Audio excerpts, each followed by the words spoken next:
वंदे मातरम बोलने से क्या दिक्कत आ रही है लोगों को? क्यों बोलने में इतनी दिक्कत है, खास तौर पे विपक्षियों को? वंदे मातरम बोलने में किसी को दिक्कत नहीं होनी चाहिए और मुझे भी दिक्कत नहीं है। मैं तो वंदे मातरम गर्व से कहता हूँ क्योंकि भारत हमारी माँ है और माँ की आराधना करना किसी को दिक्कत नहीं होने का विषय नहीं है। और दिक्कत उन्हीं को है जो संसद के अंदर बैठे हुए हैं और जो वोट बैंक हासिल करना चाहते हैं। लेकिन वोट बैंक का तो कह रहे हैं विपक्षी की जो वोट बैंक का प्रोपेगेंडा है वो भाजपा चला रही है, हिंदू मुस्लिम का प्रोपेगेंडा भाजपा चला रही है। हिंदू मुसलमान कहाँ से भाजपा चला रही है? भाजपा ने तो आज तक हिंदू मुसलमान किया ही नहीं, बल्कि करती आई है। आज से एक सरकार नहीं थी भाजपा की, 1947 से हिंदू मुसलमान बढ़ गया देश, है ना। तो हिंदू उस समय तो नहीं थे भाजपा। आप बोल रहे हो भाजपा पे इल्जाम लगा रहे हो। आरिफ मसूद कौन होते हैं तय करने वाले कि वंदे मातरम? अरे भारत की गवर्नमेंट ने तय कर दिया, वो सर्वमान्य है, ना कि आप बोलोगे। हम तो कहते हैं जाइए, कई हजारों मुसलमान बोलने को तैयार है वंदे मातरम। दिक्कत आपको है क्योंकि आपको राजनीति सीखनी है, आपको वोट बैंक हासिल करना है, इसलिए आप बोल रहे हो, आप भड़का रहे हो कि मदरसे में नहीं बोलेंगे। अरे कई मदरसे वाले हैं, अभी एक भाई साहब है, अंदर से निकालूंगा मैं, मुसलमान है, वो बोलने को तैयार हो जाएगा यहाँ पर वंदे मातरम। तो दिक्कत किसको हुई? दिक्कत वो जो आरिफ मसूद जो बैठे हुए हैं और लोगों को भड़काने का काम कर रहे हैं इस धर्म के नाम पे और वंदे मातरम के नाम पे, उनको दिक्कत है, ना कि आम पब्लिक को दिक्कत है। अखिलेश यादव को क्या जेब से पैसा देना पड़ा राम मंदिर के लिए?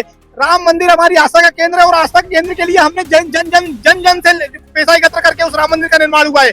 और बात रही अस्पताल की, तो अस्पताल भारत की गवर्नमेंट देख रही, जगह जगह एम्स का निर्माण हुआ है, जगह जगह, एक नहीं, प्रदेश में हर प्रदेश में एम्स का निर्माण हो रहा है। उसके लिए गवर्नमेंट ने व्यवस्था करी है, आप उस जगह को क्यों चुन रहे हो? मतलब आप अपने घर को बना दीजिए ना। देश में कई सारे मुद्दे चल रहे हैं, एसआईआर है, उसके अलावा लव जिहाद है, वंदे मातरम बोलने पर दिक्कत है लोगों को। पर दिक्कत कहाँ आ रही है और किसे आ रही है? क्या दिक्कत ग्राउंड लेवल पे जो लोग हैं उन्हें है, या जो सदन में बैठे विपक्ष में बैठे नेता हैं उन्हें है? क्या कहीं ऐसा तो नहीं जो विपक्ष में बैठे नेता हैं वो वंदे मातरम का मुद्दा बनाकर अपनी राजनीतिक रोटियां सेक रहे हैं? आइए इस बारे में हम बात करते हैं। यहाँ पर मौजूद हमारे साथ एक महानुभाव है, क्या नाम है भाई साहब? अरुण यादव। कहाँ से आए भाई साहब? भोपाल से ही। वंदे मातरम बोलने से क्या दिक्कत आ रही है लोगों को? क्यों बोलने में इतनी दिक्कत है, खास तौर पे विपक्षियों को? क्योंकि हम ग्राउंड लेवल पे जब जा रहे हैं तो वहां पे मुस्लिम समुदाय के लोगों से बात कर रहे हैं, उनका कहना है हमें कोई दिक्कत नहीं है। वंदे मातरम का मतलब ही है कि हम इस धरती की वंदना करते हैं जहां रहते हैं, लेकिन फिर भी वो इस वंदे मातरम बोलने के मुद्दे को क्यों इतना उठा रहे हैं? देखिए, वंदे मातरम बोलने में किसी को दिक्कत नहीं होनी चाहिए और मुझे भी दिक्कत नहीं है। मैं तो वंदे मातरम गर्व से कहता हूँ क्योंकि भारत हमारी माँ है और माँ की आराधना करना किसी को दिक्कत नहीं होने का विषय नहीं है। और दिक्कत उन्हीं को है जो संसद के अंदर बैठे हुए हैं और जो वोट बैंक हासिल करना चाहते हैं। लेकिन वोट बैंक का तो कह रहे हैं विपक्षी की जो वोट बैंक का प्रोपेगेंडा है वो भाजपा चला रही है, हिंदू मुस्लिम का प्रोपेगेंडा भाजपा चला रही है। हिंदू मुसलमान कहाँ से भाजपा चला रही है? भाजपा ने तो आज तक हिंदू मुसलमान किया ही नहीं, बल्कि करती आई है। आज से एक सरकार नहीं थी भाजपा की, 1947 से हिंदू मुसलमान बढ़ गया देश, है ना। तो हिंदू उस समय तो नहीं थे भाजपा। आप बोल रहे हो भाजपा पे इल्जाम लगा रहे हो। ये शर्म आनी चाहिए उन विपक्षियों को जो आज संसद के अंदर बैठ के और ये गलत बात करते हैं। अगर मैं बात करूं भोपाल की, तो भोपाल के विधायक आरिफ मकसूद, उनका साफ तौर पर बयान आया है कि भारत माता की जय या वंदे मातरम कि कोई मुस्लिम समुदाय में नहीं बोला जाएगा, ना ही मदरसे में बोला जाएगा। इससे हमारी जो है वो धार्मिक भावना आहत हो रही है। तो कहाँ धार्मिक भावना आहत हो रही है? क्योंकि वंदे मातरम देश के हित में, ना कि किसी धार्मिक हित में। कोई उन्हें जय श्री राम बोलने के लिए तो कहा नहीं जा रहा है। आरिफ मसूद कौन होते हैं तय करने वाले कि वंदे मातरम? अरे भारत की गवर्नमेंट ने तय कर दिया, वो सर्वमान्य है, ना कि आप बोलोगे। हम तो कहते हैं जाइए, कई हजारों मुसलमान बोलने को तैयार है वंदे मातरम। दिक्कत आपको है क्योंकि आपको राजनीति सीखनी है, आपको वोट बैंक हासिल करना है, इसलिए आप बोल रहे हो, आप भड़का रहे हो कि मदरसे में नहीं बोलेंगे। अरे कई मदरसे वाले हैं, अभी एक भाई साहब है, अंदर से निकालूंगा मैं, मुसलमान है, वो बोलने को तैयार हो जाएगा यहाँ पर वंदे मातरम। तो दिक्कत किसको हुई? दिक्कत वो जो आरिफ मसूद जो बैठे हुए हैं और लोगों को भड़काने का काम कर रहे हैं इस धर्म के नाम पे और वंदे मातरम के नाम पे, उनको दिक्कत है, ना कि आम पब्लिक को दिक्कत है। बंगाल में चुनाव होने वाले हैं। बंगाल में बाबरी मस्जिद की नींव रखी जा चुकी है वहां के टीएमसी के विधायक के द्वारा, लेकिन उनका कहना है कि जो ये मस्जिद बन रही है ये मुसलमान जो है उनके धार्मिक भावना को ऊपर उठाने के लिए बन रही है।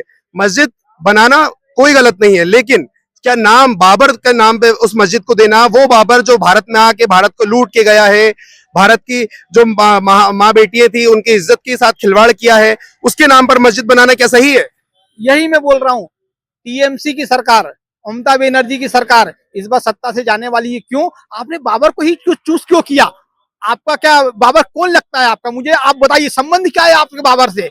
आपका संबंध यहाँ के शिवाजी से होना चाहिए था। आपके यहाँ के अमीदुल्ला खां से होना चाहिए था। ये बाबर कौन होता है? और जिस बाबर को हमने इस देश से खत्म कर दिया, उस बाबर को आप जिंदा करने में लगे हुए हो, देश को गुमराह कर रहे हो, दंगा भड़काने की कोशिश कर रहे हो, आप यही कर रहे हो। आज टीएमसी क्या करना चाह रही है? बाबर को नाम उछाल के वहां पर मुसलमानों का वोट बैंक हासिल करना चाह रही हो।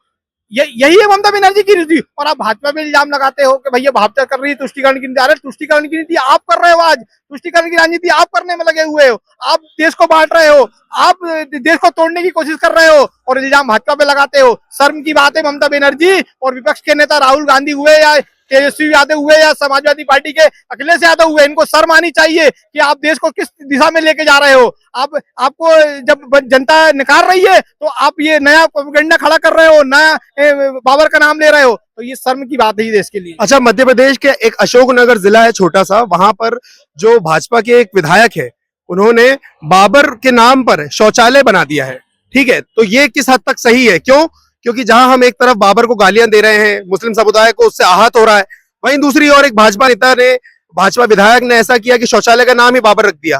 देखिए, ये मैं इस चीज को भी गलत मानता हूँ क्योंकि बाबर का नाम होना ही नहीं चाहिए, चाहे शौचालय बने या कुछ भी चले, लेकिन उस व्यक्ति मतलब वो भाजपा का जो विधायक है उसने जो किया उसको गलत ठहरा रहे हैं। बिल्कुल गलत इसलिए है, लेकिन उसने क्यों रखा है मैं उसकी कारण दे रहा हूँ कि बाबर की जगह जो है, उसकी जगह जो है बाथरूम की ही जगह है, इसलिए उनने एक नामकरण, लेकिन ये गलत होना चाहिए। बाबर का नाम इस देश में होने नहीं चाहिए, चाहे बाथरूम हो चाहे मस्जिद हो। मस्जिद और बाथरूम दोनों को एक संज्ञा दे दी आपने। अगर भारत में अगर बाथरूम अगर बनती है बाबर के नाम पे तो मस्जिद ही बन रही, मतलब बाथरूम और मस्जिद दोनों एक है क्या? नहीं हो सकता है। तो इसलिए दोनों गलत है और बाबर का नाम इस देश से खत्म होना चाहिए। एक बार खत्म किया गया है, दोबारा जिंदा नहीं होना चाहिए। अगर दोबारा जिंदा होता है तो ये सिर्फ दंगा भड़काने की कोशिश है भारत में। अच्छा, इसके अलावा जब राम मंदिर बन रहा था अयोध्या में, तो विपक्षी राहुल गांधी और जितने भी समाजवादी पार्टी के जो नेता थे, उनका कहना था मंदिर बनाने से क्या होगा, रोजगार बढ़ेगा। मंदिर बनाने से क्या होगा, सिर्फ हिंदू मुस्लिम का बंटवारा होगा।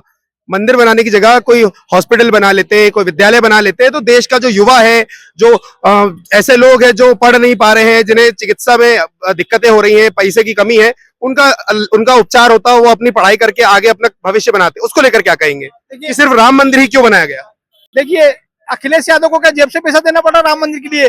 राम मंदिर हमारी आस्था का केंद्र है और आस्था के केंद्र के लिए हमने जन से पैसा एकत्र करके उस राम मंदिर का निर्माण हुआ है। और बात रही अस्पताल की, तो अस्पताल भारत की गवर्नमेंट देख रही, जगह जगह एम्स का निर्माण हुआ है। जगह जगह, एक नहीं, प्रदेश में हर प्रदेश में एम्स का निर्माण हो रहा है, उसके लिए गवर्नमेंट ने व्यवस्था करी है। आप उस जगह को क्यों चुन रहे हो? मतलब आप अपने घर को बना दीजिए ना। अखिलेश यादव, अपने घर को अस्पताल बनाइए। अगर इतनी आपको फिक्र है ना अस्पतालों की, तो अपने घर को बनाइए, ना कि इस राम मंदिर के बारे में मुद्दा उठाइए। राम हमारी आस्था केंद्र है, अगर उसके ऊपर जो आप उंगली उठेगी तो वो उंगली टूट जाएगी। ना मंदिर जाएंगे, ना मंदिर जाने वालों को अपने साथ रखेंगे, ये भी बयान आया था कि हम ना राम मंदिर जाएंगे, ना ही जो जा रहे हैं उनको अपने साथ रखेंगे। इसको लेकर क्या कहेंगे? अखिलेश यादव सनातन धर्म के विरोधी धीरे धीरे मुझे लगता है चले आते हैं। मैं भी यादव धर्म से आता हूँ, है ना, जाति से आता हूँ, लेकिन मुझे लगता है अखिलेश यादव को सिर्फ वोट की राजनीति करनी, मुसलमानों का वोट बैंक हासिल करना है, इसलिए सिर्फ वो इस तरह का मुद्दा उठाते हैं और मुसलमानों को वोट बैंक हासिल करना चाहते हैं। अच्छा, यादवों की कमी नहीं है हमारे जो पॉलिटिक्स है, राजनीति, उसमें एक तरफ तेजस्वी यादव है, एक तरफ तेज प्रताप यादव है, एक तरफ अखिलेश यादव है, और दूसरी तरफ हमारे मध्य प्रदेश के मुखिया डॉक्टर मोहन यादव है। इन सभी यादवों में किसकी राजनीति सबसे अच्छी है?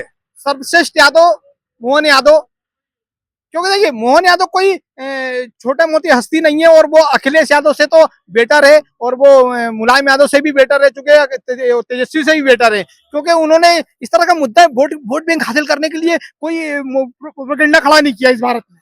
Okay, thank you so much भाई साहब।